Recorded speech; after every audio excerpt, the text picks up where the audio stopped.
Nous allons apprendre à migrer vers un autre NAS QNAP. Nous savons tous aujourd'hui par expérience que nos données comme les photos, vidéos et fichiers se multiplient rapidement.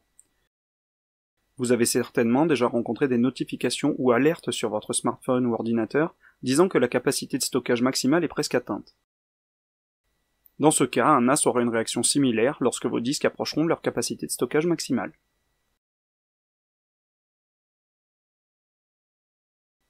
Dans cette vidéo, nous allons voir ensemble comment migrer vos données depuis un NAS vers un autre.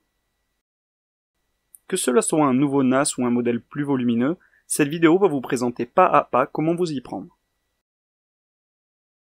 Cette démonstration est divisée en deux parties. Celle que vous regardez actuellement ne vous présentera que le processus de migration, alors que la vidéo QNP 221 vous montrera comment étendre votre espace de stockage pour augmenter la capacité d'un NAS plus conséquent. Ainsi, dans ce cas, lorsque le NAS a 2B, un modèle assez facile à remplir, nous allons vouloir passer à un modèle plus volumineux à 4, 6 ou 8B. Gardez à l'esprit que dans la majorité des cas, lorsqu'un utilisateur en passe par un NAS à 2B, c'est qu'il en est passé par une configuration RAID 1, ce qui permet la redondance des données et n'offre donc que la capacité totale d'un des disques. En passant à un modèle plus volumineux, nous allons avoir accès à de nouveaux emplacements pour disques durs, ce qui permettra d'en pousser la capacité de stockage totale. Prenez le temps de vérifier grâce à ce lien si votre système est capable d'effectuer une migration. Notez que si le contenu du NAS source a été chiffré, il ne pourra pas être migré vers un nouveau NAS qui n'est pas compatible avec le chiffrement des données. Un autre point à prendre en compte est que si vous désirez conserver l'identifiant MyQNAPCloud du NAS source, il ne sera pas automatiquement transféré.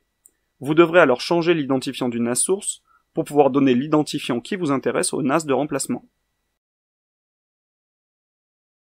Commençons le processus de migration. Premièrement, éteignez le NAS source et retirez les disques durs. Deuxièmement, retirez les disques durs de leur chariot et installez-les dans ceux du nouveau NAS. Troisièmement, installez les disques durs dans le nouveau NAS en les plaçant dans le même ordre que sur le NAS source.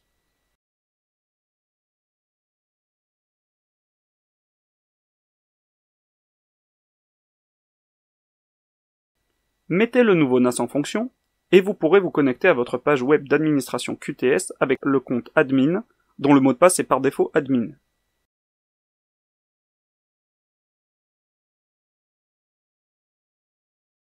S'il vous est demandé de mettre à jour le micro-logiciel du nouveau NAS, suivez les instructions de l'assistant pour le télécharger et l'installer.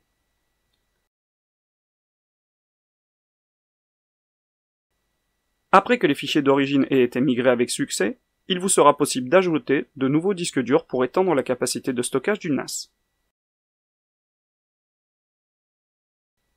Merci d'avoir regardé cette vidéo et n'hésitez pas à vous intéresser au contenu de notre chaîne.